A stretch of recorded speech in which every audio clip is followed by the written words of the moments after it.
Coming up, the Brooklyn Nets get embarrassed on the court while Kyrie Irving embarrasses himself off. We're going to talk about the Pacers' loss at home for the Nets and what is the most concerning in a long list of losses this season. We will also address what is another situation where Kyrie Irving seems to lose the sense of what his words mean when he speaks. We break it all down next. You are Locked On Nets, your daily Brooklyn Nets podcast. Part of the Locked On Podcast Network, your team every day.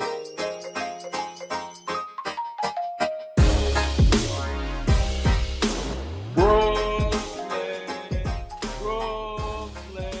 yo. Yes, friends, it is the Locked On Nets podcast right here on the Locked On Podcast Network. It's your team, the Brooklyn Nets, every single day. I am Adam Armbrecht, covering the New York Football Giants on the One Giant podcast. He is Doug Norrie, owner-operator of DFSR, for all your daily fantasy sports rankings from DraftKings to FanDuel. We thank you for making us your first listen of the day and let you know that today's episode is brought to you by Bet Online. Bet Online has you covered all season long with more props, odds, and lines than ever before. Bet Online, it's where the game starts.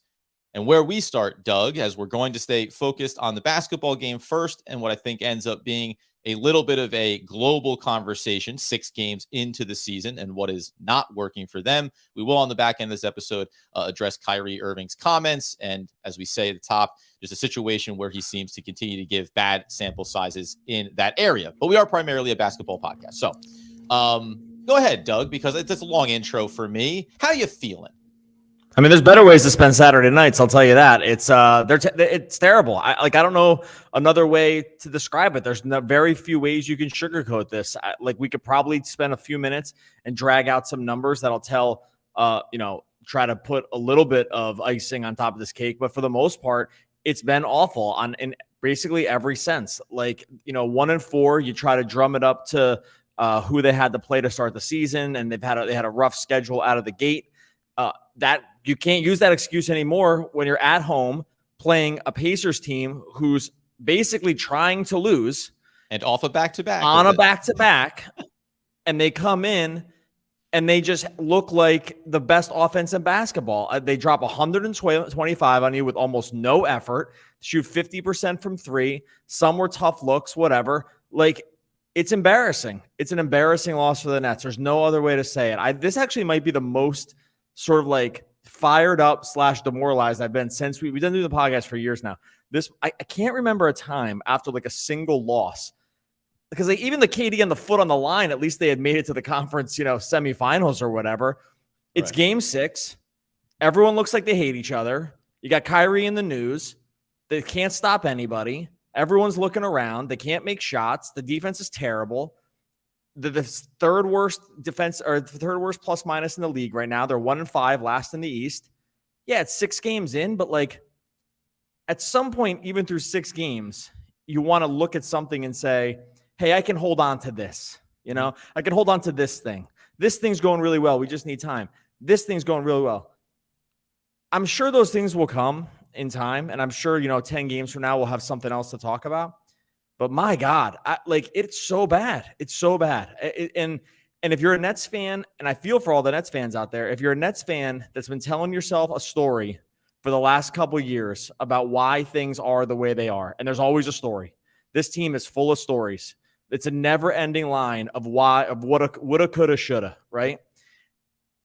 I get it. And you can walk in and tell yourself another story here, I guess. But man, for a team, for this is the last thing I'll say, and you can go, but for a team that desperately, after this offseason, desperately needed to come out and show you something out of the gate here, something, Katie trade request, Simmons back surgery, Kyrie might go, not come on the player option, might get traded, all this stuff. Joe Harris, Seth Curry injury, Seth Curry injury, of all they desperately needed to come out and set the tone, because there's a cascading effect that can happen here. They've done the opposite. They've been even worse than you ever could have imagined they would be. This is worse than you ever could have reasonably expected. I haven't. No, by the way, listen to Doug Norrie getting fired up, and I am as well. And I think sometimes when we're on the podcast, what ends up happening is one of us ends up kind of taking the emotional mantle for the way it feels. It's everyone from New York's going to know this. It's my sitting in traffic theory. When you have two people in a car sitting in traffic, it only pays for one to freak out. Like right. you never have to both. You never both freak out. Like you never, because then the car ride's going to be miserable. One person freaks out, and the other person's like, "Oh, it's clearing up ahead. Like look up there. I can see it moving." That you're going to be the see it moving guy right now, I think. But like that's just the way it works. Well, and it's funny too. So, 6 games in, and again, we talked about how this is also, by the way, the worst start for a season since 2015 for the Brooklyn Nets. And by the way, that type of record is nothing you should ever be able to set when you have Kevin Durant and Kyrie Irving on your team.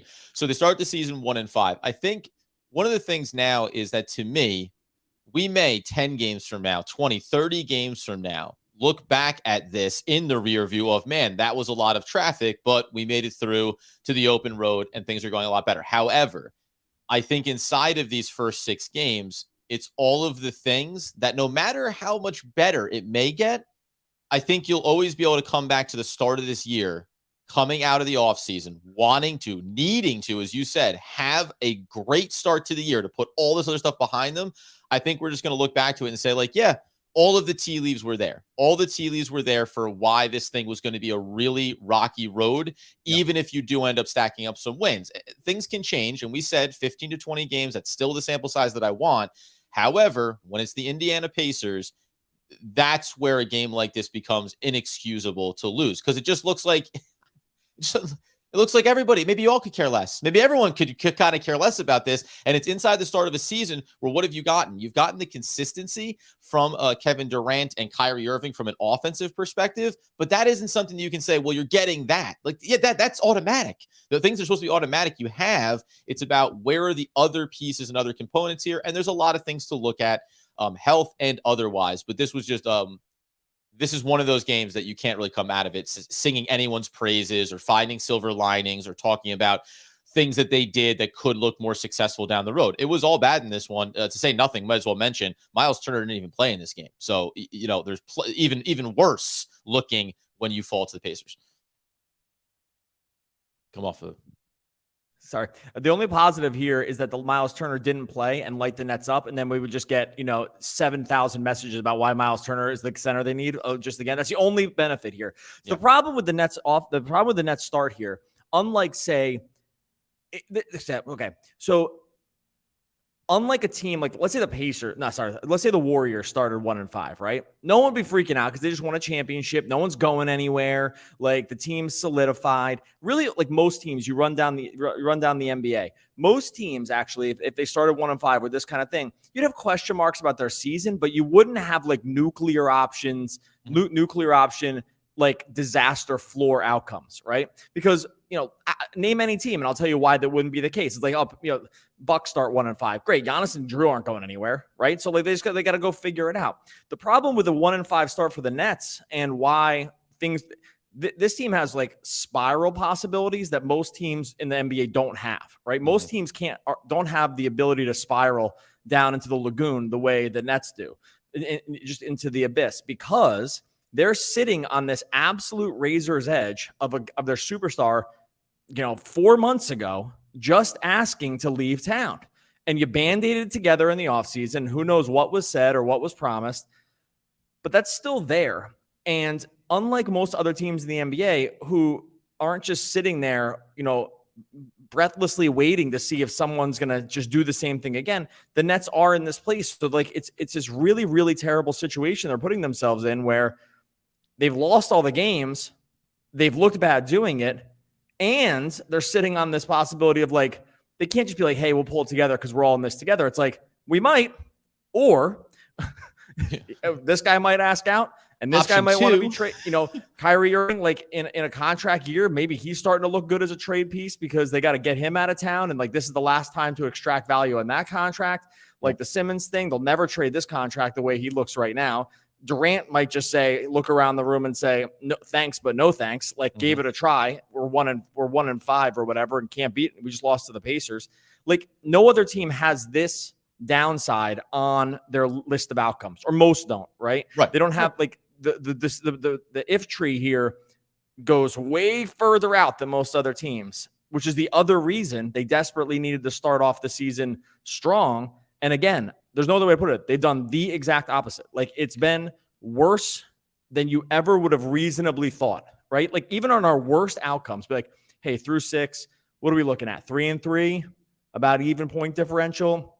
KD and Kyrie? No, it's worse. Like, minus 8 point differential, 1-5, beaten by one of the worst teams in basketball that's trying to lose. It's terrible. It's embarrassing. Only team with the worst points differential in the East right now is the Detroit Pistons. Nets are now minus 8.7 average here in point differential on the year. To your point, and you cannot get away from it. You cannot get away from it. And when you have the offseason the Nets have, and then again, as we said this very clearly at the time of the media day, right? Couldn't have gone any better from the standpoint of getting away from the offseason and setting that right foot forward. If that couldn't have gone any better, then this could not have gone any worse the second that they step themselves onto the court. We obviously have plenty more to cover here. We'll look at this game a little bit specifically coming up in a second.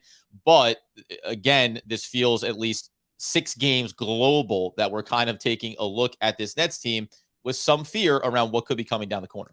All right, we'll talk about that. We'll talk about what actually happened in this game a little bit. We'll obviously get into the Kyrie Irving stuff as well. First, going to tell you about our friends over at Bet Online. If you took a gander over at betonline.net before this game, Nets minus 10.5. And even at halftime, I'll tell you right now, because Bet Online's got the live betting right there. It was like Nets minus 8 or something like that. And that felt really good the way this game was going. I was like, hey, Pacers shooting the lights out from 3, Nets, jacking it up, getting good looks. Nope. BetOnline.net had it right for a little bit there, and then obviously went the other way. But BetOnline is your number one place for all your betting needs. Basketball, football, they got going over there on the weekends. Latest player developments, team matchups, news, podcasts, in-depth analysis on every game. BetOnline remains your continued source for all your sports wagering information. Like I said, they got the live betting and up-to-the-minute scores for every sport out there, not just the basketball and football. Go to BetOnline. Sports you never heard of, they're over at betonline.net. Head on over to betonline.net. You can learn more. BetOnline, where the game starts.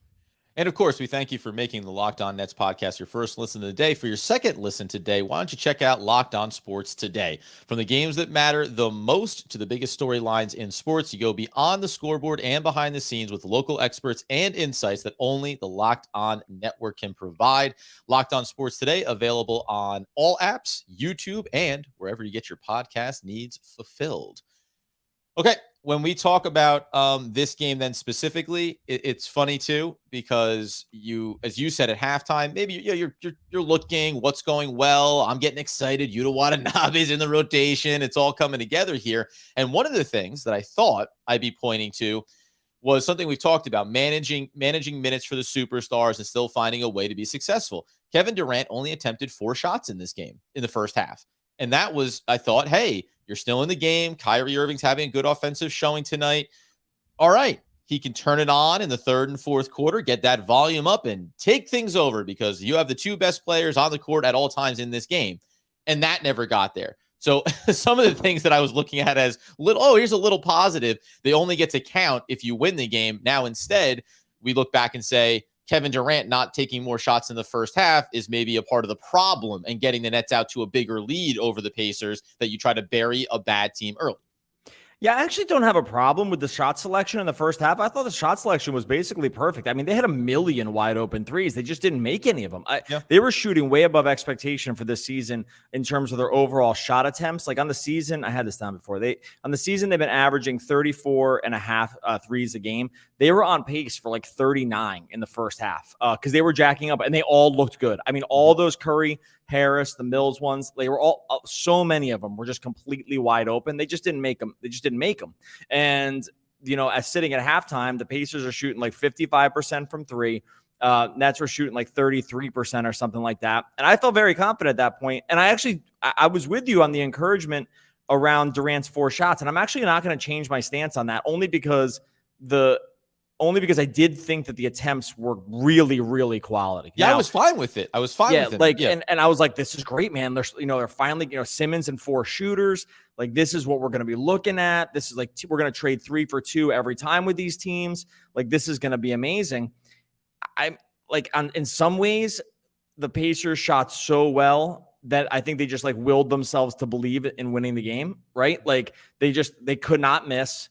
I think at times the Nets defense was fine, and they just still hit like contested fall away threes And some they got a bunch of good looks too. So don't get me wrong. There was some bad rotations or some missed assignments. The Nets defense. Look, the Nets defense was a complete just a turnstile. It's not even a turnstile. Like it was just like they were just not guys showing up. All I'm saying is, on top of that, the Pacers also hit some very tough ones, like sort of backbreaker-ish threes also. So, but in terms of shot selection, I think the Nets did show you, at least in the first half, to like, yeah, hey, there's going to be times where these go down and they will smoke other teams.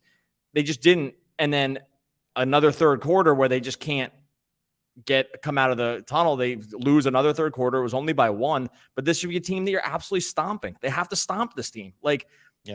And they just can't. And then every minute that goes by that they don't, the Pacers just start believing. And now they're all these guys are heat checking all over the place.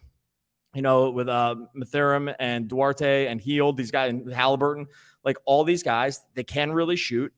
And I don't know. It was just the defense it all stunk. I don't know another way to say it. The second half was terrible. The fourth quarter was the worst. Hield 6 of 10, 5 of 11 from beyond the arc for them. Duarte chipped in with 3 of 7. Mathurin couldn't miss. He was another one. He's going to win Rookie of the Year probably or something like him. Or Banchero looks really 6 of 9 from beyond the arc. 10. He's not going to win Rookie of the Year probably. Yeah, like 32. Just can't miss. Gets the line 10 times. Like.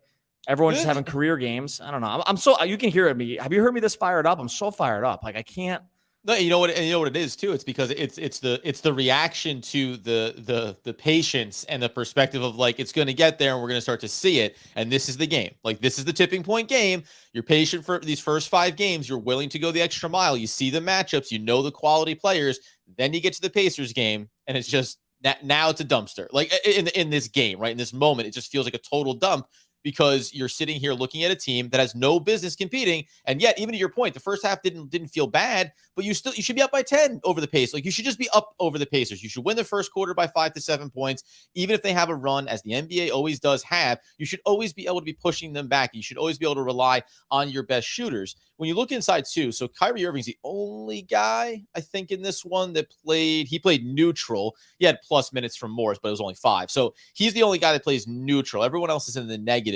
The one thing, and I'm not even, this is where you feel like you're nitpicking on something, but this is now back-to-back games here where Kyrie Irving is putting up double-digit triples. Now, we can look at it from 2 ways. One, when they're going down, it's great. The percentage has been okay these last couple of games, but then we also know you don't have some of the perimeter shooting that you normally would. Joe Harris is still getting himself back into rhythm. I thought that he did some things better in this game. Again, it's a bad game, so maybe it doesn't matter. And then Seth Curry, who said coming in the pregame of this one, said he's still dealing with soreness. It's still really difficult. Some days are good, some days are bad. Like, if you want to throw on the layer on top of this being a bad game and an ugly loss, it's that the guys that they need to rely on the most, I mean, it looks like Harris is getting there. But Seth Curry, like, that's pretty alarming pregame news to hear that, yes, you see him out there, so you get excited, but then you also find out you may not see him on Monday, though. You could see him on Wednesday. You might not see him on Friday. This is going to be seemingly a game-to-game, day-to-day decision for Seth Curry. The longer that drags on is the longer that other players, including Kyrie, start to do a little bit more of an area of their game that they probably shouldn't lean that heavily into. You just want to be a more balanced attack. Like, I think that just speaks to what we saw in the first half. When they are a balanced attack, it looks really scary, like for other teams. They can push the pace. They're spacing all over the place. And that is the best version. I mean, they're out of excuses because these guys, that's a fully healthy team. Like, this was the team right here. All the guys played. Even I know Curry's just working his way back. He's not going to go 0 for 5 every game. Maybe that's another great reason though. This is the full team. Maybe 2 of those go down in the first half and you just you pad yourself a lead a little bit or something like that. Like, there's other versions of this game that I think you play this game 100 times with like kind of the same shots, and I think the Nets win like 50 of them, right? Or 65 or something like that, because I just think that the Pacers don't shoot as well and the Nets do. But in general, I think you want to see a more balanced attack, and when it's not going to be that way, you are going to see them start to lean more into Kyrie and KD, which I think is usually kind of just fine, except that they just can't hold anybody on the defensive end, and it just, things continue to spiral. So I don't know. I was taking notes in this game and I just kind of stopped. Like once it was like the 50th, just up and down, jacking up threes. I was like, well, what is there to take a note on here? This is just going to be the whole, this is going to be the whole game of we're just going to run and gun and jack threes. And that's fine. It's kind of fun to watch, but in general, that was ended up being the whole story of the whole game. Yeah. And the Pacers made more, and the Nets just looked disinterested at times. I'm not. By the way, I'm not blaming on the Pacers like lucky 3-point shooting. Like the Nets lost this game. That's very obvious. I just want to make clear that I'm not saying like, oh, they ran bad from 3. I don't actually think that to be the case, but like, I don't know. Coming up here in a second, we're gonna have a running counter where Doug gets to a point where ultimately the statement is, I'm breathing heavy, I'm sweating. Like it's a mess. It's Saturday night. There's a million ways to spend your time. Like, this is you know what's happening right now? There's a movie night happening outside around a bonfire that I said no, thank you. I'm gonna watch the Brooklyn Nets get their second win of the season over the Pacers and make me feel good in their throwback uniforms. And look what they did to me. Coming up here in a second. We'll take one last look at this game, get some additional thoughts here. I think, again, knowing what the schedule is coming up here, as we talked about, they'll have a day off, even though they'll have back-to-back games against the Pacers at home. See if we have some sense of that. And then we'll also address the Kyrie Irving situation away from basketball, which maybe in some ways I do think creates this overarching umbrella that we are dealing with right now when it comes to this team. Okay, so any other closing thoughts or takeaways from this game? My one thing was, I know this is kind of, it doesn't matter. We're talking pre-show, and you're accurate in saying it matters so little by the end of it. But in this game, where you're down single digits, not 8-9 points, there was also this moment, which seems indicative of what's going on.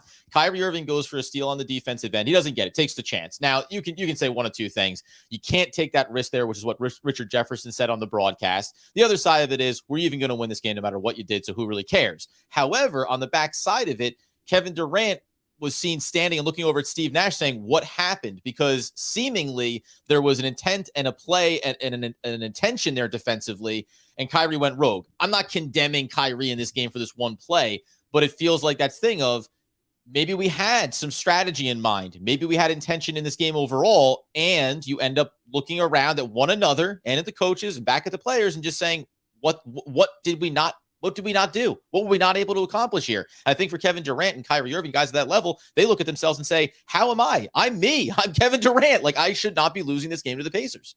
Yeah, I think it's indicative of like a team that, I mean, not necessarily with KD and Kyrie, but indicative of a team that hasn't played a lot together, indicative of a team that so far does not look like they enjoy playing all that much together, right? Like, and it's going to usually come when you lose, right? It's like, it's tough to be super excited and rah-rah when you're losing. But again, we haven't seen huge indications that everyone's got each other's back outside of some quotes in post games. And even some of those have been sort of veiled, you can take some of them as like veiled shots of like Kyrie towards Simmons and working on your game and stuff like that. And yeah, the miscommunication, they're clearly miscommunicating on defense. That is something I think that's actually the one thing I think can get worked out in time, just because that is just sort of a cohesive nature of the game. And you want to hope that comes around. And I don't know. I'm not going to go crazy. I know I know the play you're talking about. It does seem like it sort of summed up all the things that were happening. That's more what I mean. That's like the perfect way for that to happen at the end of the game, because it feels like the summation of what didn't happen.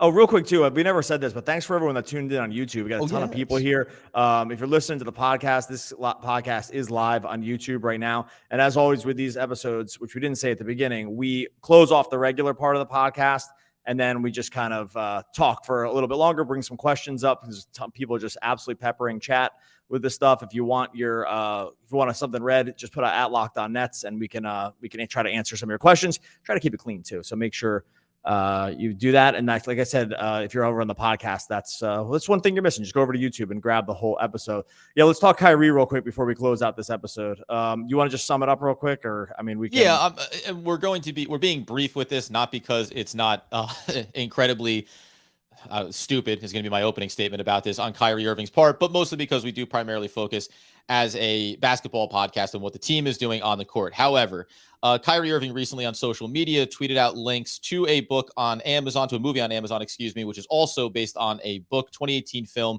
and 2015 book, which essentially is littered throughout it with anti-Semitism around the Jewish community, speaking to what may or may not be the causes of issues for the Black community. My biggest problem with this, in summing it up, the NBA comes out and makes a statement about it. It's unacceptable. Joe Tsai also came out and he said specifically, to give you Joe Tsai's reaction to this, I'm disappointed that Kyrie appears to support a film based on a book full of anti-Semitic disinformation. I want to sit down and make sure he understands this is hurtful to all of us. And as a man of faith, it is wrong to promote hate based on race, ethnicity, or religion. Here's my biggest problem with one more thing too. And Richard Jefferson addressed it during the game also. Ahead, like on the local broadcast, he addressed it, said that he had talked to Kyrie, expressed his disappointment. I mean, it came from all sides here on Kyrie. Go ahead. Sorry. No, and here is, and so this is being universally condemned, as it should be. It comes across as incredibly insensitive, ill-informed. And again, I want to go over the line of saying it just comes off as stupid. But then Kyrie tweets out, I am an omnist, which is someone who respects and believes and understands all faiths and religion without judgment, to be an omnist, just to define that term. And I meant no disrespect to anyone's religious beliefs. The, quote, anti-Semitic, end quote, label that is being pushed on me is not justified and does not reflect the reality or truth I live in every day. I embrace and want to learn from all walks of life and religions. My problem with that is that it's almost directly pushing back on this idea of you are promoting something that suggests a certain narrative. To turn around and say this anti-Semitic label that's being put on me is off base or inaccurate, it's only directly based on what you do and what you say. So many opinions, every opinion on Kyrie Irving, basketball or otherwise, is based on what we see on the court from him and based on what he says off the court. And Kyrie Irving always seems to find a very difficult time accepting that his words are digested and judged. And seemingly when they're taken, what he feels is out of context, it always ends up being, I didn't intend it that way, so no one should be offended by it. It's just a very tone deaf approach that he has. And it's really, it's disappointing to me to have a player that is that good on the court, be on a team that we cover, and consistently have these kind of things come up. Yeah, it's just wash, rinse, repeat with Kyrie and this stuff, man. It happens all the time. He says something, he posts something, the Alex Jones thing that he posted, and then there's just like a shoulder shrug and a confusion about why anyone got mad about it, or then a mislabeling, like that someone's out to get him or something like that. And it's mostly self-inflicted here. And by the way, this is from at least two people that were like pro Kyrie Irving all last year in terms of like mandates that we thought were, weird and, didn't seem like we were on Kyrie's side here. So I only feel like I need to couch that in this before getting into the rest of it, just to say, this isn't like some kind of like anti-Kyrie spiel. It's just, It just happens all the time with this guy. Like it's all the time. Something goes up. He gets confused. He posts something that, claims that either someone's out to get him or everyone else was confused. There's not a lot of confusion around this. If you can go around and listen to other people talk about this situation that are more informed than I am about this, it seemed very clear like what this stuff was. And it just is totally clueless. And Kyrie, who often will want you to believe, because he'll tell you, because I'm just quoting him, that he's a poet and a martyr. And these are words that he's used, and a philosopher. These are words he's used to describe himself. I'm not saying this like tongue in cheek. He's said this about himself, who believes himself to be these things. Consistently does things that are antithetical to those kind of ideas, and then gets very confused when there's pushback, or not even confused, believes that it's some kind of narrative that's out to get him, even though it often stems from just things that he did, right? So I don't know. It's frustrating. We haven't spent a ton of time talking about it because we mostly focus on basketball and want it to be that way. It's like way more fun to talk about basketball than it is about some stupid tweet that someone put up or whatever. But with Kyrie, it is like sort of insufferable. I find like it's like either you know better or you're doing it on purpose, or like you don't know better or you're doing it on purpose. Like I don't know. And by the way, and you're well beyond the line of not knowing better, because there's too many. And this he might not know better. No, I don't know. By the way, that's not me letting him off the hook. It's just like it's also not a nice thing to say about somebody. He might just not know better. Like he might not know better than to do these things. He's a great basketball player. He's made a million bad decisions when it comes to just things he says and does. He always takes it back. He always apologizes. And then you just give a little time and he does something else. So I don't know. And that was going to be most of my thoughts. my last note on it was just going to be for someone who, and he said it in the media day, I often make mistakes and I often look back with regrets. The problem is, like, that can't just be the catch-all. That can't be the catch-all every time where you go, yeah, listen, I'm not perfect. I make mistakes. And sometimes I think I wish I could go back and do it differently. That's great. But we did joke about it then because it wasn't about something maybe as serious as this is, where it was like, yeah, whoops-a-daisy, but I'll get it the next time. But how many times do you get to do that before it's, no, like, this is just what you do. And it's hard to consistently give someone a pass that doesn't seem to understand the weight of his words and also the responsibility that he has. Yeah, when the he platform, speaks. like, he's got a huge following. Yeah. People love him. Like, he's a great basketball player. I totally get it. He has a huge voice. I think at times he's used that correctly, and at times he's used it incorrectly. And I know personally, I can't hear these attempts to frame me in this certain way. I'm like, dude, you're the one doing it. Like, it's just at some point, you're the one that said this stuff. You tweeted the Alex Jones thing. No one, I went over there and tweeted for you. The guy's like, peddles just lies. Like, it's very, very obvious. And to do like an aw shucks, I'm here for everybody routine.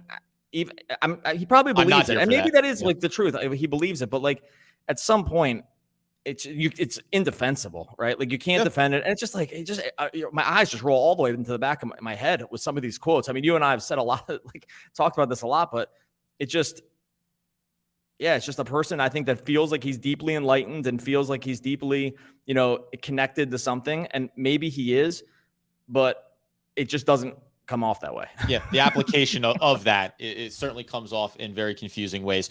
All right, we'll go ahead and wrap the podcast episode here. I think we're going to go ahead and continue. I know we're going to continue over with the YouTube discussion, which will be solely focused on the basketball side of things. Obviously, it's a disappointing loss, and we'll come back in next week, as this will go up live on YouTube. Monday's episode, you can catch it on the feed, and then we'll be ready for another game here. But everything from tonight, Doug, just felt like an absolute disaster for the Brooklyn Nets. All right. Thanks for everyone that jumping on YouTube. This is like one of our biggest ones, I think, looking at the numbers that are going on here. So really appreciative of everyone that's spending the Saturday night with us. If you're not, because you're on the podcast, or you're just in here and you haven't hit subscribe, take 2 seconds at the end of this podcast. Go hit subscribe on Locked On Nets on YouTube. Numbers keep growing. We're about to hit a huge milestone. 2 huge milestones probably in the next week we'll hit one, and then probably a month from now we'll hit another. So we'll let you know what those are going to be coming forward. Really appreciate everyone. Excuse me, I'm getting choked up about it. I really appreciate everyone that's jumped on for the ride. Make sure you subscribe over on YouTube.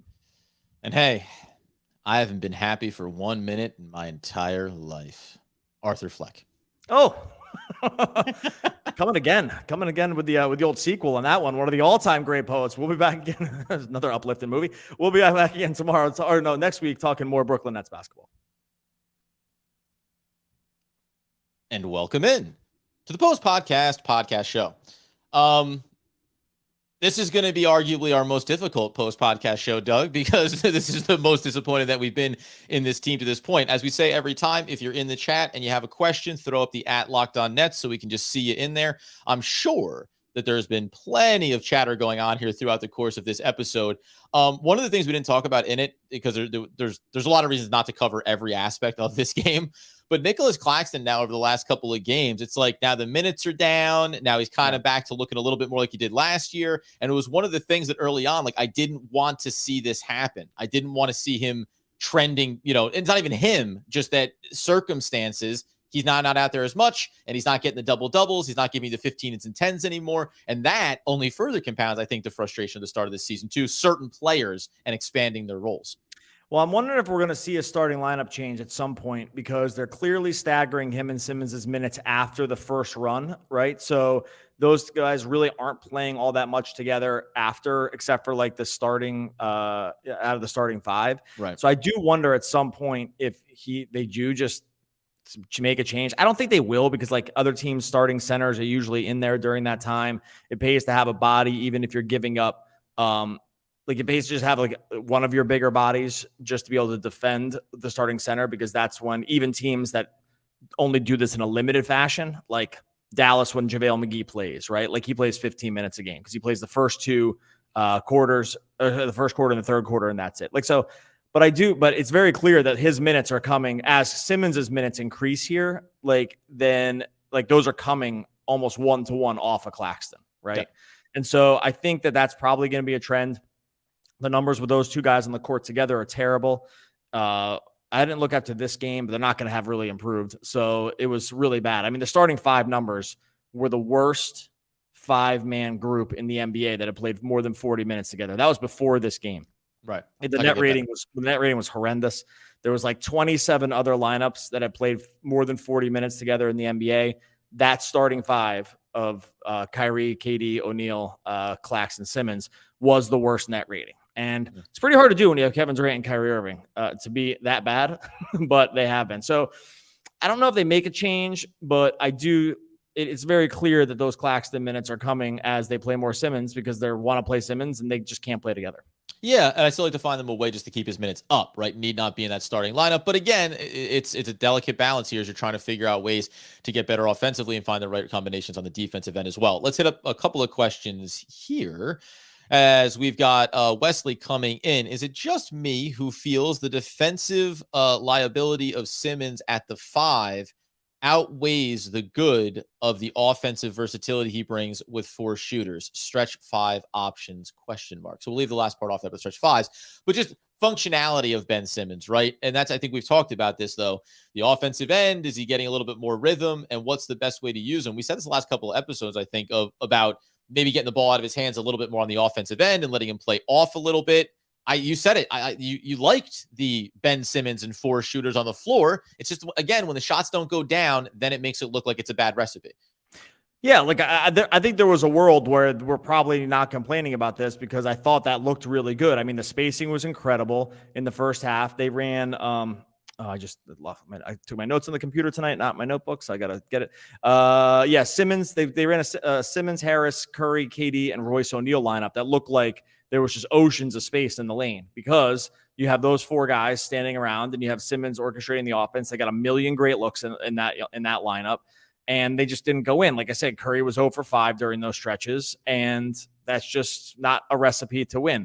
I do think there's going to – I'm fully on board with him being able to play the 5 for X amount of stretches. It helps if KD is there as like some added rim protection, like some just like weak side rim protection. Like KD's picked up, KD's picked up a decent amount of blocks this year just because they've been using him for like some weak side help, and he's been able to do it. I mean, the death of that is when you get Isaiah Jackson and Jalen Smith just getting off every offensive rebound, and that's the price you pay. But I can live with those lineups if the 3s are going down because you will trade baskets in a better like plus EV fashion. So I don't know. I don't think you can start it though. I can't hear you. Everyone should turn themselves on mute every once in a while, just to make sure. Another one here. Another question here. At what point do we acknowledge that the opponent's point per game of 121.6 is a Nash outscore your opponent defensive philosophy? I tend to disagree with that because I mean, philosophically, we would think that Nash wants to get out, and this team is built to get out and run and go in transition. And I actually think it's the right philosophy. The team should be scoring, should probably be scoring at a better clip, should be knocking down more wide open 3s. And then at which point it makes the defense, like made baskets are also the best way to have a stronger defensive effort because you have to get it out of bounds and then inbounds it and you can get back set up. The defensive rebounds and transition for the opposition is going to hurt the Nets. In a game like this, you highlighted it with the percentage you're shooting from the outside for the Pacers. I have a hard time hanging it on being a philosophical downfall based on what you want to do offensively. Yeah, like I think that there can be a philosophical piece of basketball that says that you don't need to sell out of the defensive boards you don't need to sell out on the defensive boards in order to like make sure that like you keep single bodies down there or guards down in those places so that you can like kickstart transition. I think that that's an okay philosophy. If you're going to play that way, you are going to see this other side of it, which is you're going to get out rebounded. Other opposing bigs are going to have like career nights on the boards and stuff like that. I still think you can kind of win like that, but you have to be so effective shooting. Like you have to just take care of all your opportunities. You really can't, there's a razor thin margin on being able to win like that. It is possible. But when you're just not shooting like 40% from 3 or something like that, you're not going to be able to do it because you're not going to be able to, the math just isn't going to work out. You're going to allow too many second chance points. And if you're not making it up with these 3 for 2 opportunities, you just can't do it. And like I said, I mean, maybe in some ways the Nets season comes down to like just not enough threes and not enough makes. They have not shot particularly well from three. They haven't had their two best shooters with them basically the whole time until this game. And I do, and like I said, I there's some version of this. This is 10:46 Eastern on Saturday. There's some version of this where that second quarter just goes 30% better and the Nets win because those threes go down, right? Like they were 1 for 12 at one point from three. And it's just so hard in the NBA to win. If you're doing that and your team shooting 50%, you just simply can't win. So I think there is a world where the Nets are 2-4 here and we're like, nice, back on track. Look at the spacing. Yeah, they gave up some points, but that's how you're going to win with this team. They're just going to kind of run and gun you. And it just didn't work. So I'm holding, to quote my wife, I'm holding space for that. Oh, very nice. The sisters love that line. Want to see my wife perk up? Hear that there's Arcade Fire tickets on the line during one of the Nets timeouts. That was one of the things that was happening. There was questions correctly, you get Arcade Fire tickets. It's the most she's ever paid attention to a Nets basketball game. I'm just throwing this out there maybe for the fun of it. Do you think the Nets are tanking? Hey, who knows? Maybe they are. Maybe it's all part of the plan. It'd be so classic because they got someone did ask. I will answer this because someone did ask this in chat before about the Nets pick. They have their own pick, but they have to swap it with Houston. So even if they tanked all the way to 1, Houston still gets the pick. So they have a first round pick right this year. That's what that is, because I thought it's labeled as Houston/Philly, and I thought that it was that because it goes in 3 things because they have Philly's pick too. They have Philly's pick too. They have a pick swap on Philly. No, sorry, they have Philly's first round pick and they have a pick swap with Houston, and so it can swap all the way into Philly's pick if Philly was worse. They're only 2-4, so keep fingers crossed. They take the worst of the Nets picks. I believe that's the case. I'll look that up. Yeah, we'll double check that though, because maybe it'd be worth a tank. This one, are you ready to fire Nash? And we talked about this in the again. So much in the way that we're saying, well, maybe some of these threes go down in this game and the Nets are 2-4 and you're looking at some of the positives coming out of it. In the old, anything is worth trying when things aren't working. And we talked about this last post podcast that we did. Yeah, you want to fire Nash? Okay, fire Nash. Like, I don't think that it's just that. I don't think that it's just one component of this, but the coach is obviously supposed to be a big proponent of what goes well or goes poorly. So, I don't in the same way that I thought 15 to 20 games to develop my concrete thoughts around it. I'm also willing to say, like, okay, 15 to 20 games before I confirm that, okay, Steve Nash is total garbage or it's something different. It could look like this. It could look like that. This game didn't make me say we should fire Nash. Other games maybe did already in this season, but not this particular game. Yeah, like unless you're like looking at it just as if you think he's a bad motivator, then that would be the case. I don't think from an X's and O's thing, like their defense, again, it was just like kind of a run and gun game the whole time. They couldn't lock down on defense.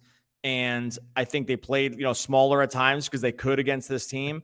And if you want to make the case that Nash is a bad motivator, then which is supposed to be like kind of chief, like kind of what he is first and foremost. Yeah, like will your team over, to come back from a rough spot. Like if that's going to be your case, then you can't defend Nash in this one, right? Like I don't really put a lot of stuff. The motivating stuff, I don't know. It's so hard to quantify that I don't usually want to discuss it all that much because I just don't think you can quantify it. So I don't know. And I don't know if in those instances, if you want Steve, like if Steve Nash, like where's the motivating factor? Getting in the faces of his players on the sidelines. I can think of at least one of the superstars that probably doesn't track well with. If you're really trying, he'll never do that. He'll never do it. And you wouldn't. He's never going to get in these guys' faces. He's not like an alpha like that. I'm not calling him like a beta or anything, but like he's just like not an alpha coach. Like he's not a screamer and a yeller. He's not just that kind of dude. He wasn't when he was a player. He's not now. He's never going to be. And maybe that just doesn't fit. Maybe that thing, I don't know. Well, that's why I wonder about openness or willingness. And we go back to not to drag Kyrie further, but when he said, maybe I'm coach, maybe he is coach, maybe we're all coaches. Kevin Durant has always been someone, and we've heard this from other coaches in going to time with Team USA, who has always wanted to be coached. He said, he respects Greg Popovich, wants him help him make his game better, to improve him. He seems more receptive maybe to a little bit of a more forceful personality from a coaching perspective than maybe Kyrie is. And that doesn't mean that I'm knocking Kyrie for that. Just can you do that more with this team? Some players, yes. Some players, no. I will say, I do think we have too many examples with Nash of where the Nets you would clearly say the Nets have more talent and they either lost or the game was way too close. Like, I think we have over multiple seasons now where if you're looking to like just stack up talent versus talent, that the Nets have played. I know. You know what? Way too many close games and then losses. Maybe this one's just too close in my mind for me to think rationally about it, but I don't know. No, but this is one of the things, because sometimes I think when we get to these conversations, it ends up sometimes sounding like I'm giving you reasons why like Steve Nash isn't the problem or why it could be other things. But I think when I look back now over this entire cycle, I almost go, yeah, the Nets are almost always better on paper from a talent standpoint in a lot of the games that they play, and they haven't won as many games as they should. So like coaching, all right, I acknowledge that, because there's been so many great examples. There's coach around the league. Love Nick Nurse. You love Popovich. You love what Udoka went and did with Boston before having his incident. Like, there's so many. Steve Kerr does a great job, has superstar talent. He does find ways to motivate these guys, right? So there are plenty of examples of that. And with everything that's gone on, at some point, I'm like, and maybe at some point you guys should just be able to win the game, especially when we're talking about ones where it looks like it's the luck of the play, the bounce of the ball, the this or the that. It should just fall to your favor sometimes. And I pointed everywhere. It's like I pointed everywhere for that not being successful. And if you want to say, well, he's been dealt a bad hand when it comes to personnel, right? Like that all the pieces haven't fit. Well, then fire the GM, because then that's the next guy to go. Because like if the next excuse is, well, the guys have never been healthy and we have a bad fit with the team, you're like, hey, the fans didn't go put the fit together. You guys did. Right. Like, right. Like, this wasn't like, it wasn't like, like we mentioned this the other day. Well, it wasn't like the ping pong balls all just fell out of the hopper and these are the players you got given and now you need the big. You went and got them. So if the one forced James Johnson on you, that was an active decision you made last year. I made a joke on Twitter, but I said when James Johnson hit the corner three, I knew the season was over. Like that was the second I knew it was all over, when James Johnson's just drilling corner threes in your eyeballs. Here's the state of the Nets fan base, just so we're clear, right? That sums it up. Probably not wrong right now. I don't know. Well, you know what? And it stings a little bit. I will say, just on the Bruce Brown thing, because we talked about how like Royce O'Neal being like, you made this choice, you go Royce O'Neal, and you can see where he's better in different areas than Bruce, etc. But there's also the world where what would have been maybe really good would have been, well, we got Royce O'Neal and we also kept Bruce Brown, because Bruce Brown does a lot of good things for you. Like, there is a world where you could have done both of those things this past offseason, just in terms of where this team is at. There was one, I lost the track of it here, but talking just about if the perimeter, on defense, they have a hard time protecting the lane and they also have a hard time getting out to the perimeter, what's the antidote? And that is also, it was a really good, I'll try to make sure that I give credit to where it's due, because in a lot of ways it goes, right, that just makes you a bad defense. If you're not good at basically the entire aspect of defending basketball, it probably means you're bad right now. And you've mentioned it. The communication piece can help that, but some of it is just be better than the guy that you're guarding. And the Nets seem to consistently not do that. Yeah, like, I mean, the dream that you're sold on with this team going in is that they're going to be able to switch 1 through 5 or 1 through 4, at least, something like that. That they're going to be all over the place. They're going to create defensive havoc, that it's going to be really hard. They'll jump lanes. Like, they'll be able to switch on, on the bigger guys on the smaller guards because everyone's super athletic. Like, we've seen glimpses of it, but not really. What happens more often is a guy loses an assignment. They get back cut. It's like too spaced out. They close out too late. Like, a shot goes up and then the closeout came late and the recovery came late and now it's an offensive rebound. Like, this is the sort of the thing that's happened over and over again. And I still think that can get there, because I do think they have the right personnel, mostly, but it's just, again, it takes being perfect. Like, when you have this personnel, you don't have, okay, so think about the difference, right? So Boston last year, they had ridiculously good defense, right? They were super long all the way across the board. Smart, Tatum, Brown, Horford, Robert Williams, right? Like, they're playing that lineup. That top lineup super long. They give up some offensive stuff and have to run through stuff from Tatum, but they have like so many ways to beat you and then recover on defense, like with Robert Williams, with these guys who are like elite defenders, that they can actually kind of like make some mistakes on defense in their rotations, but they have so much recovery time because the dudes are just massive, right? Like, Marcus Smart's your smallest guy, and he shouldn't have won, but like, he was defensive player of the year. But it just the fact that he did win, even if he shouldn't have, speaks to how good of the defense that was. Yeah. The Nets like don't have that personnel. Like to work with this personnel, they have to be perfect. And when it's not perfect, this is what happens. So I don't like go inside. I think it can get. I think it can get there. It's clearly not there right now.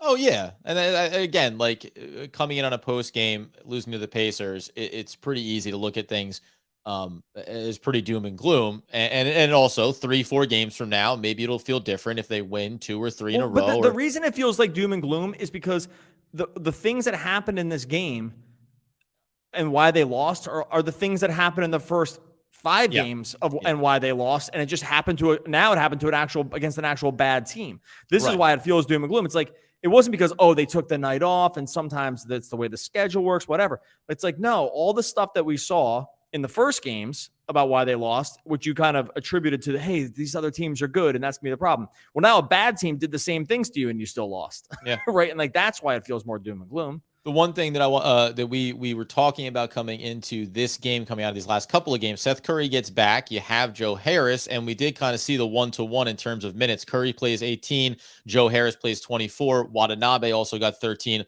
little bit of a run there for Morris, but Patty Mills down to just 7 minutes in this game, 2 of 3, and knocked down one of his 2 outside shots. But we asked that question, or we assumed it. It looks like that adjustment is obviously coming as this team gets healthy. Patty Mills is going to see a further and further reduced role, something that everybody in Nets world is going to be really excited about. Now, then you just need Seth Curry to step up and serve what his role is supposed to be. And if you take those minutes out and you give them to Seth Curry, and Seth Curry is a little bit healthier, and you said before, if he knocks out even a couple of those triples, this game does start to take on a different look, and game to game, things should look better. But the should component of this is the hard part. Should is what we can say for 5 of these 4 of these first 5 games, but will it actually get better? Will they actually start knocking down those shots? And will they start communicating on defense? So it's just I'll go back to the beginning of this, and because I think we had some new people show up in YouTube here. So I'm going to reiterate something I said at the beginning, like right off the bat, for anyone that wasn't here. And so sorry if you're in YouTube and you heard this already. But what I said at the beginning was why the Nets are in a very precarious situation here. And why it's actually, I think, pays a little bit to actually be worried about this as a fan, if this is where you want your mind to go, is that unlike other teams that probably are committed to like seeing it through the season or a couple of seasons, even with bad starts, the Nets have not afforded themselves that thing. Like go through basically every team with playoff or championship aspirations. There's no other team out there except for the Lakers. And we're seeing how that's going on right now. Except for the Lakers, where there's like blow it up talk if it's bad, right? Yep. Like every other team is going to be, okay, let's like take stock of what we have. Let's regroup. That's going to be the theme for any other team that starts off on sort of a rough patch to start the season.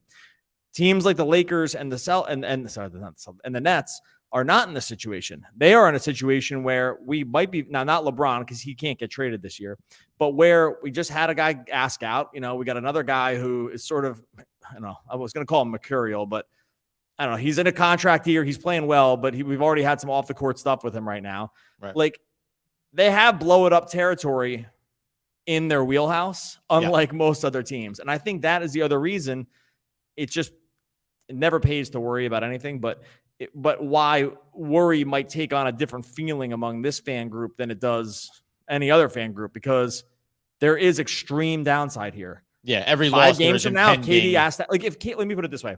Would it shock you if KD asked out 5 games from now? I don't think it's likely, but it wouldn't shock you. And you wouldn't be shocked if in those resetting the table conversations, like, okay, I'm coming back in, we're going to do these things, whatever. But if 10 to 15 games into this thing, it doesn't look like it's getting right, you guys agree, we're getting right back to the place of let's see what the market looks like. They're like 5 and 10. If they're 5 and 10 after 15 games or something, which is on the table. I mean, they're 1 and 5 now. Like it's on the table that they could be, that they could have that record. They'd have to do a nice little run here.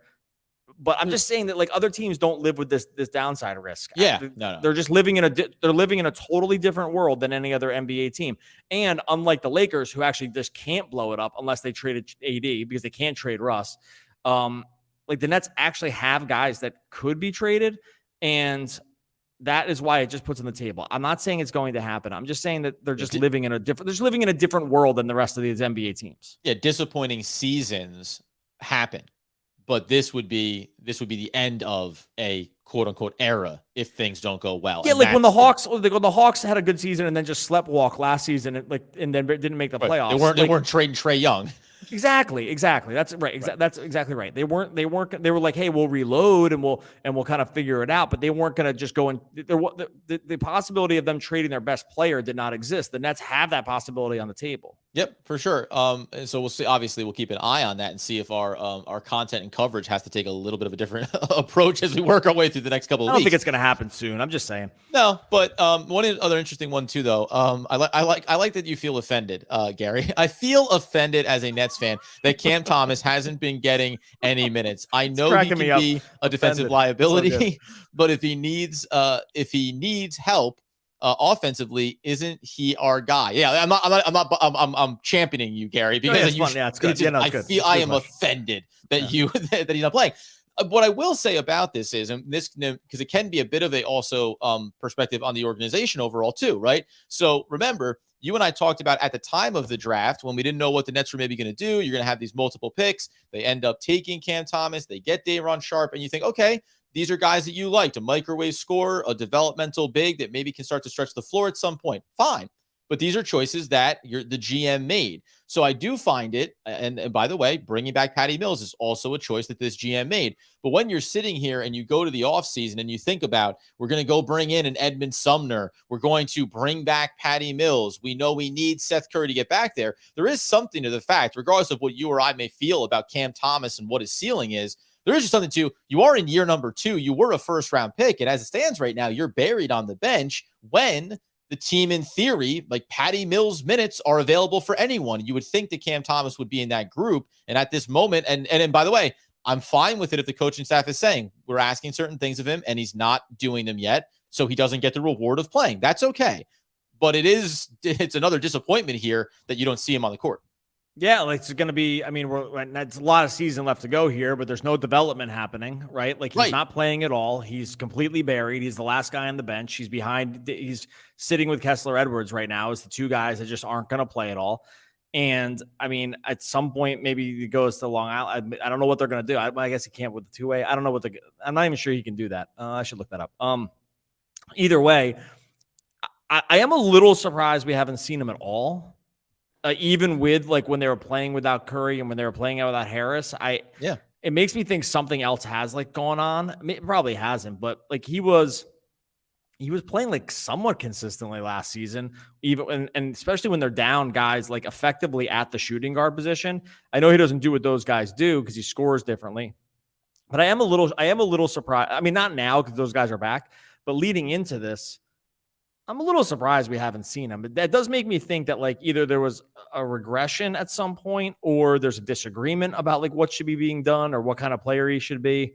Because it doesn't make tons of sense that he didn't see the court really at all to start I mean, except for like mop-up duty. Well, and I guess I wonder about this too now because I mean these games matter. But remember, as I was thinking about it, looking back and going back to last season, remember in March, like he's going off and he's playing 25, averaging 26 minutes, 27 minutes a game all through that month.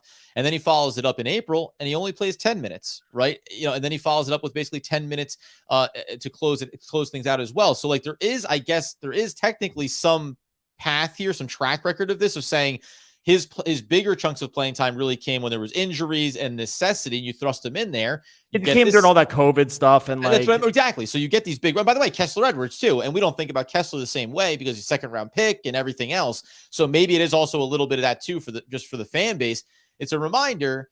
You may not have seen nearly as much as you did last year of Cam Thomas. The organization may not have intended that. You end up getting forced into it because of circumstance. So this could just be getting back to where they planned with him, but then I'll make the argument that it was a poorly used first round pick when there were probably a lot of better options there to actually help improve this team and a second year player that could be a contributor. I mean, look, I've never been super high on him, even when other people have been. We've been on record about this. Like I've always said that I get it, why it'd be easy to kind of fall in love with the game. And I thought the holes were way more than what the actual game was. Like he was excellent at this one thing, but he was sort of a liability literally everywhere else. And even with that said, I would have thought, I mean, especially when they were doing the everybody gets to play, literally we're just picking rotations, by everyone pick a card. And if your card comes up, you get to play, which is what the rotations felt like last game. I thought like he might have made an appearance then, but it just wasn't the case. And now, look, now that Harris and those guys are back, like he's totally done. He's not going to play at all as long as this is the version of the team. But anyway, I don't think it's a needle mover. Like, I don't think they win these games if he plays. I don't think it's anything like that at all. I just think you'd like to see young guys continue to develop in short spurts, at least, because that is theoretically the future. And when it doesn't happen, I don't know. I'll always go back to this because we'll get out of here in a minute, wrap things up. And as we continue to say, we appreciate everyone coming in for the YouTube lives and sticking around for what we hope is a fun little bonus that we get to do here with everybody. Back end of that, Cam Thomas gets taken 27th in that draft. You got Jaden Springer just behind them to the 76ers.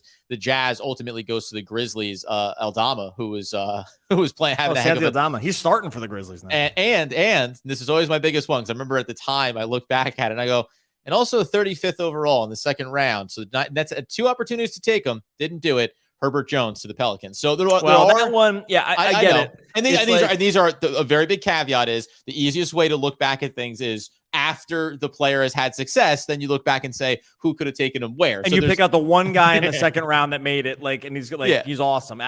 Look, we all liked the Cam pick at the time, I think, right? Like we thought. I'm not going to go too off on this road because I know Doug doesn't have a lot of bandwidth for this. But Dosunmu went in the second round too, and we both really liked him, and he's now in Chicago having. I got a Bulls fan that texts me once every 2 weeks about Dosunmu. He actually said everyone's on the table. He wanted KD to get traded after the Bulls won the first couple games. He texted me. Shout out Justin Sadowskis. I know he's not listening, but he was like, Durant would be a perfect fit. Everyone's on the table, not Aya Dosunmu. So that's how they're evaluating Dosunmu. We'll take Durant, but not if it's going to lose his Aya. Not if it's going to cost me him though. That being the case, let me ask you a question real quick. Do you think? We talked about it a second ago, but I guess I didn't maybe hear you say this. Do you think Nash makes it through the year here?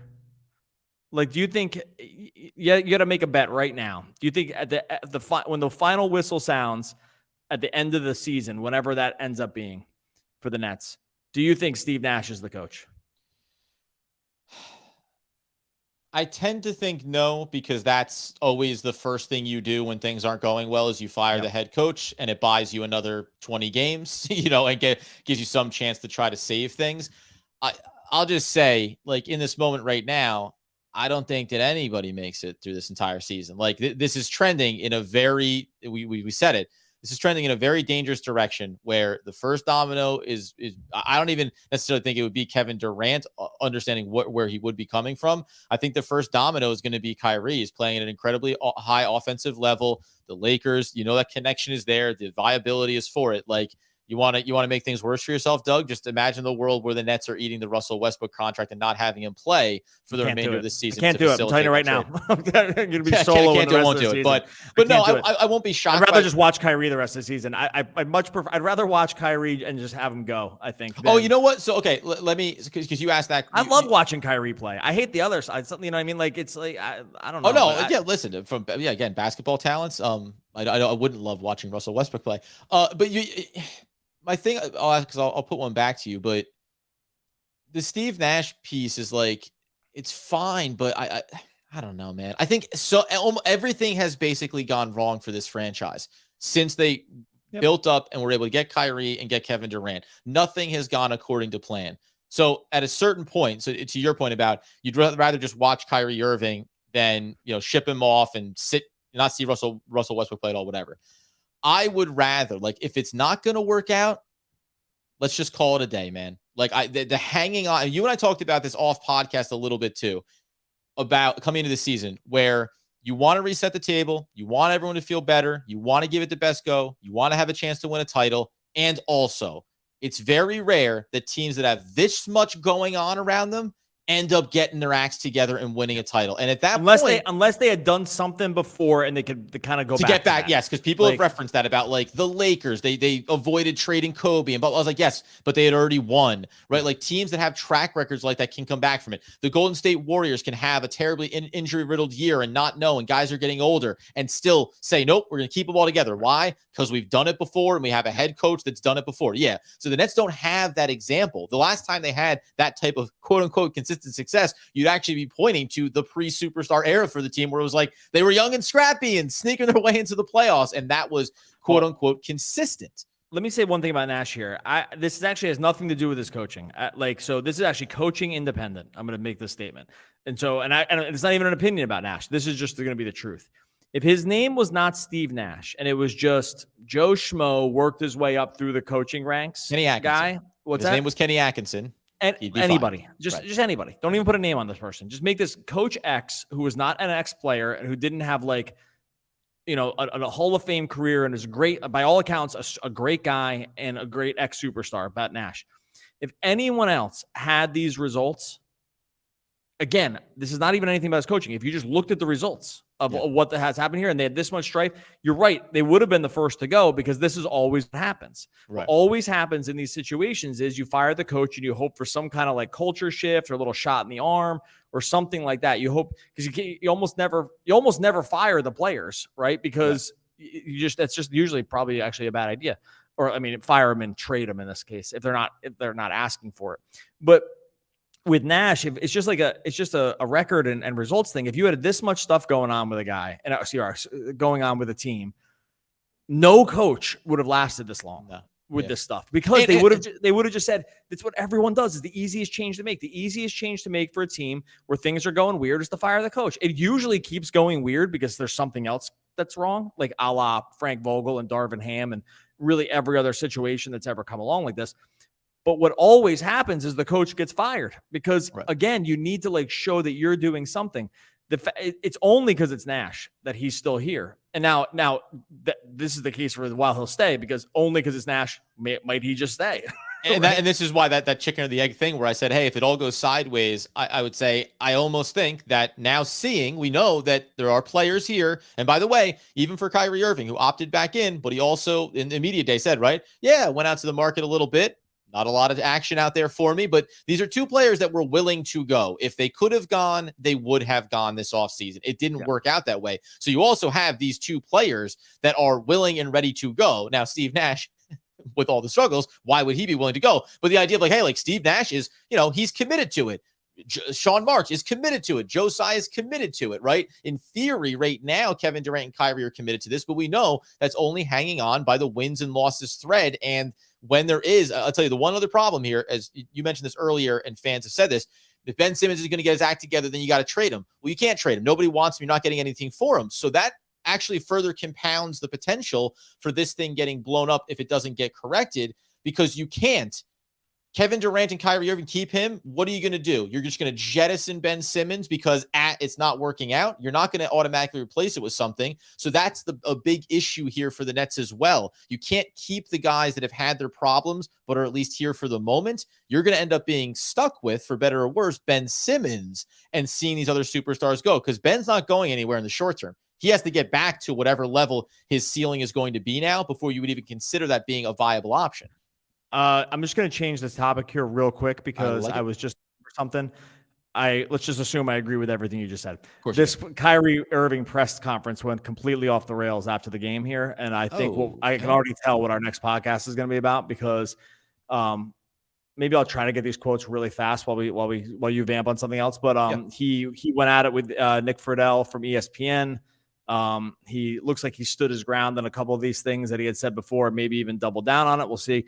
But it looks like Kyrie probably, well, at worst, what's going to happen here is this will be absolute bulletin board material for everybody else. We'll probably end up talking about it also, but I think if there was any thought that there was going to be capitulation, and look, dude, say whatever you want. It's fine. It's a free country. Freedom of speech. Freedom of speech. Go for it. I think sometimes this stuff probably will have blowback if it doesn't land right. But it looks like any hope that there would be any hope among people that would just maybe want to have like a Nets experience that doesn't have some of this other stuff involved with it, probably looks like they found a way.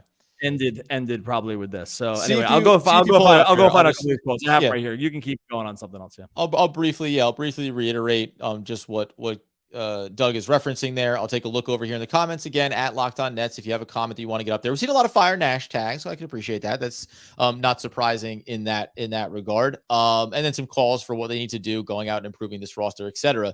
Obviously, just to reiterate what we talked about at the back end of the full podcast episode, obviously was Kyrie Irving posting up on his social media a link to an Amazon movie based on a book that essentially discusses some anti-Semitic theories, tenets inside of its content. Off of that, when he had initially said, we had press releases, we talked about it in the show. Richard Jefferson spoke with him ahead of the game, expressed his disappointment. Josiah came out and said, disappointed in Kyrie appears to support a film based on a book full of anti-Semitic disinformation.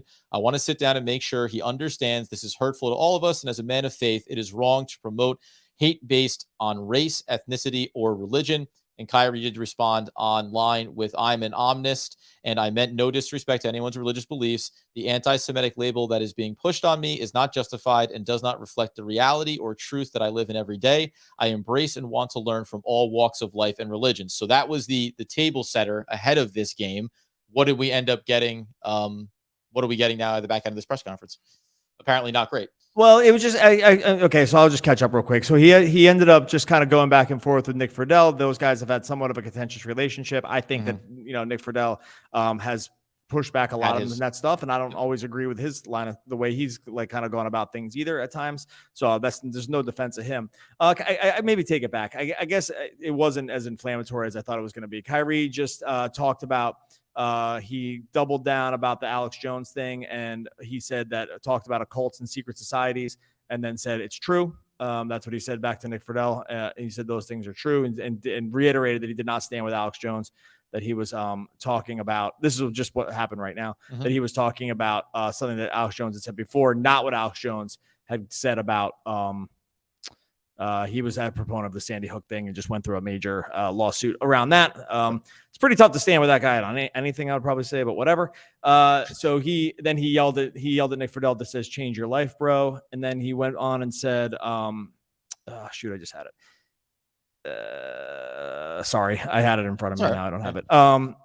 Yeah, I lost. We don't need to spend too much more time on it. We'll come back in my on point this, being, obviously. I guess my point on this whole thing was it's not going away. I actually kind of don't want to talk too much more about the Kyrie thing, about what he said. My point is that if there was a hope that among fans, right, that they're like, hey, I want to watch basketball and I don't want these to be the other things that get talked about, or I just want like people to get along. Like maybe if you're just pro, we all get along.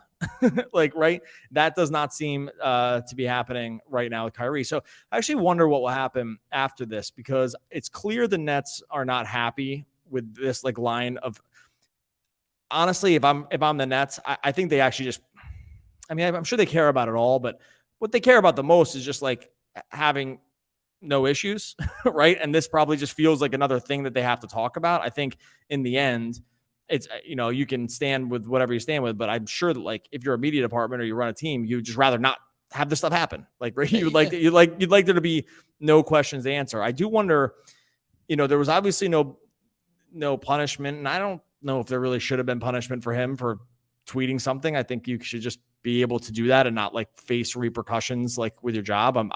I think I'm fine with that. Right. I think the narrative around you might change, but like you shouldn't like lose money or, not be able to play. I think that's the case, but I do wonder now after this, if like, I just wonder, I don't know. I'll say this. Trying to do this. I wonder if they're going to get back to a point where they feel like the juice isn't worth the squeeze again. They felt like this last year with all the mandates and stuff. And they maybe felt like this in the off season too.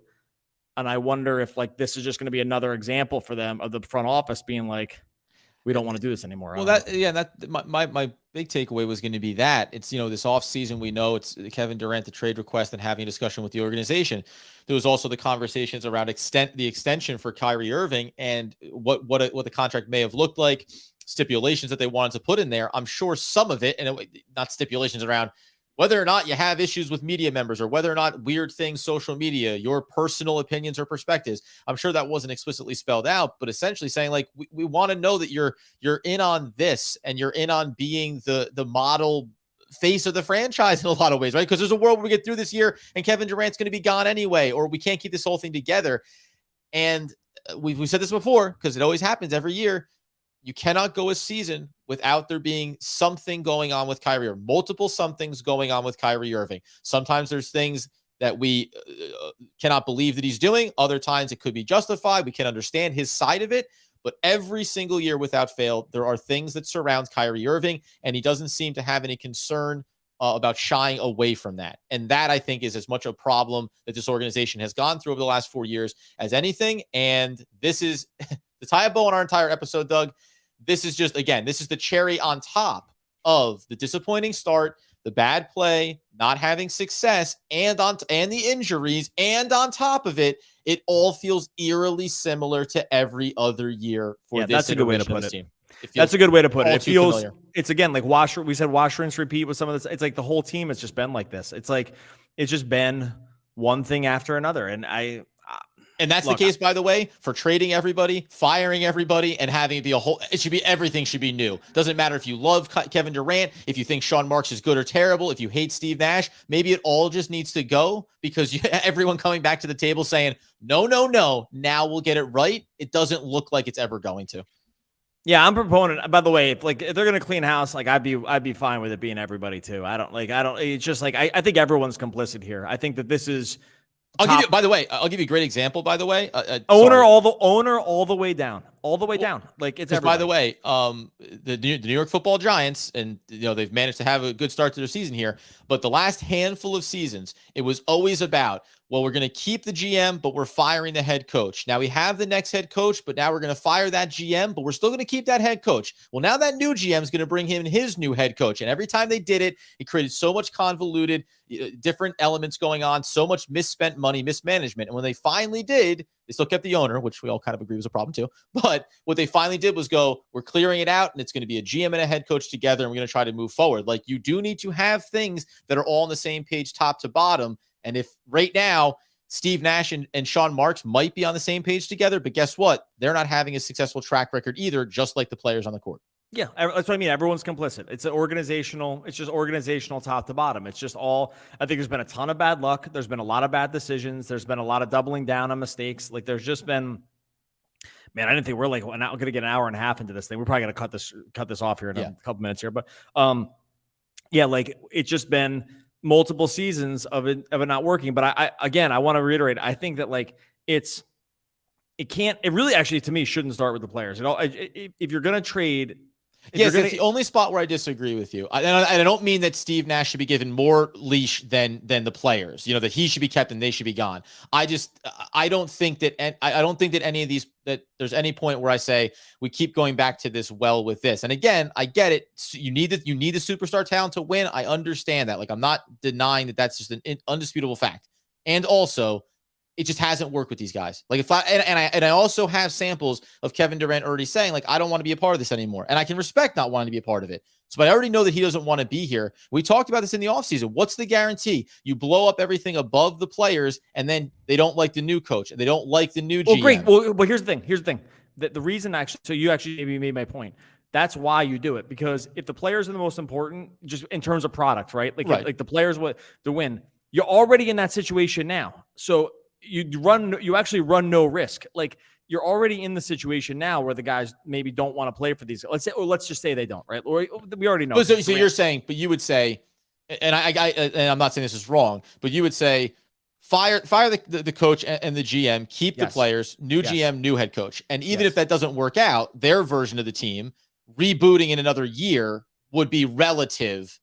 You know what I mean? Because you could end up getting another new GM, and then ship the players off if it doesn't work. But you were already cycle through multiple GMs. Least that version gives you a chance to keep the superstar players, right? Yeah. Because getting the superstars is actually the hardest thing to do. And so I would only say, if you were going to blow it up, and you can't do it all at once because this never works like this. Like, you can't because again, I would say like if you're going to blow it up, you should do it all at once, but that's not realistic. So if that's not realistic, where nobody's inside the building, the best way to do it is to do the front office and coach first. Right, give yourself a chance. See if there's anything to salvage, and if not, great. You were already in the situation that you were going to be anyway with the players. So I think it's harder to do that in reverse, because if you do it with the players first, then the new regime might not have done the moves that old regime might have done, right? And now you're stuck with, like, this is the old Gettleman thing, right? With the Giants, it's like, well, you're stuck with you're stuck with the regime. Excuse me, you're stuck with the players that the old regime brought in, and now you don't really know what to do. And now the coach,